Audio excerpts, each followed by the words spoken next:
Warrior Two. I'm going to give you some tips, some tricks, and some things to think about when you're doing your Warrior Two. I want you to have a block and access to a wall because we will use that in a few minutes. Now, if you watched the Warrior One tutorial, we talked about one of the big problems in Warrior One being with people coming too wide in their Warrior One. Warrior Two is often the opposite. I see a lot of people coming not wide enough in Warrior Two. And one of the reasons is because this is not normal for us, standing with our feet so wide apart. That is not how we go through life. We have our feet close together, we walk forward, we walk back, but we don't often have this really wide stance, and it feels rather unnatural for us. So a nice way that I like to come to Warrior Two is to start with just the legs nice and wide.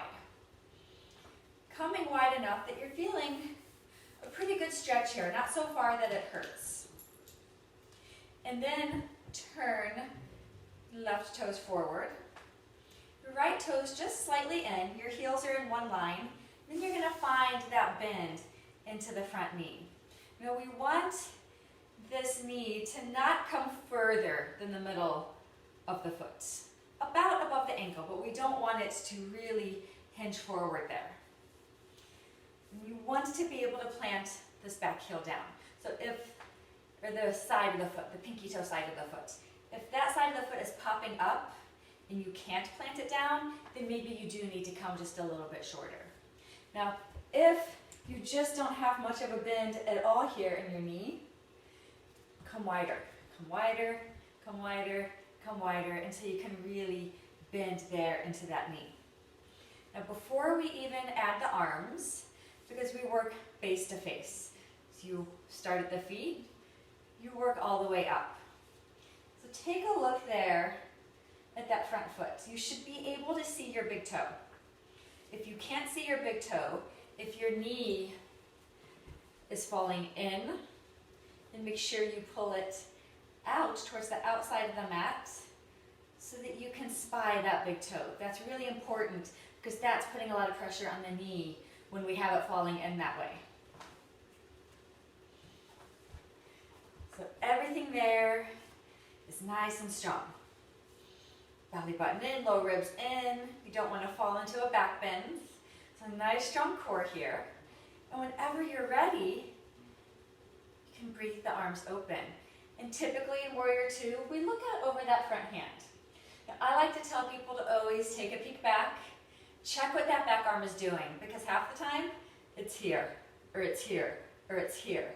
So just peek at it, see if it's doing what you think it's doing, and then take a look out the front again. Really reaching here. Now you have your Warrior Two.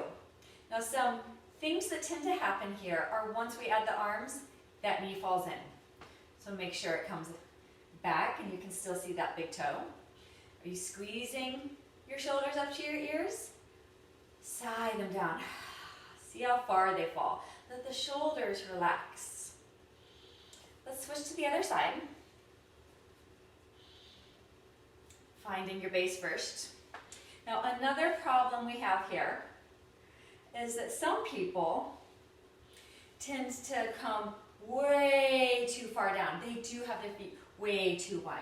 They're really far down here. They think they're going so much deeper in the posture. If you can't wiggle your hips at all, if you can't hula, you're down too low. I can't move my hips, I'm too low. I need to come up just a little bit so that I can still have some movement in my hips. You don't want to be locked in that way into your joints. So make sure you can still hula. Check that front big toe. As you're ready, open the arms. Check the back one, look forward. Now, I want you to think about what's happening with your glutes. And think about not squeezing really hard into that glute in the back leg. And one way to get around this is think about the front top of this thigh. The front top of that back thigh. It helps me if I touch it, press back a little bit from there. And feel what happens in that glute muscle. It stops that excessive squeezing. Now, if you're looking from the back, when I'm pressing forward with this thigh, I really have this sort of excessive squeezing. You get that little smile line under the glute. Press back with the front of that thigh. And that releases that a little bit, relaxes that a little bit, pulling back into that hip.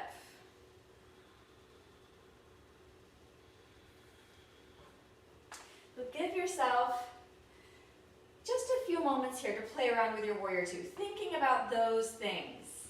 Pressing back, relaxing the shoulders, hula the hips.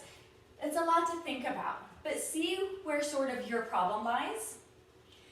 And then nobody's looking at you in class. You can always think, am I too low? Can I wiggle my hips? Just give them a quick shake. If you can't wiggle, come up a little bit. Now, I would say the very biggest problem I see in Warrior Two is that front knee falling in. Especially once you start adding everything else, we forget about it.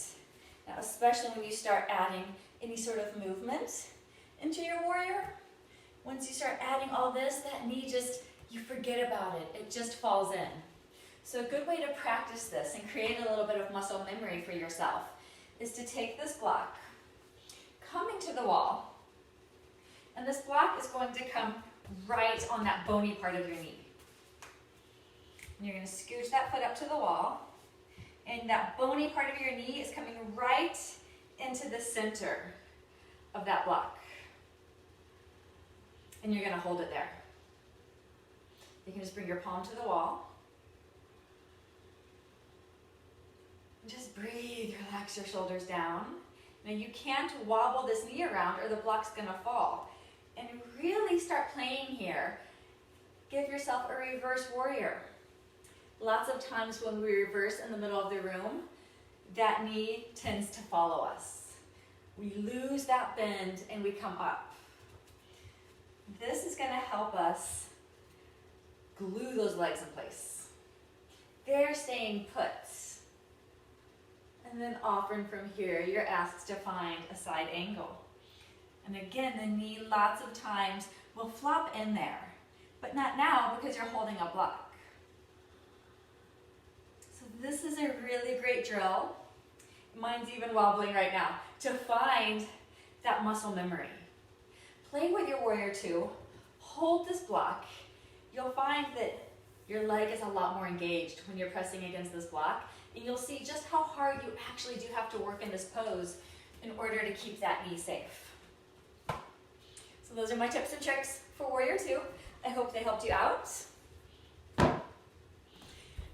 Keep you safe in your Warrior Two. Let me know what else you guys would like to see. Thanks.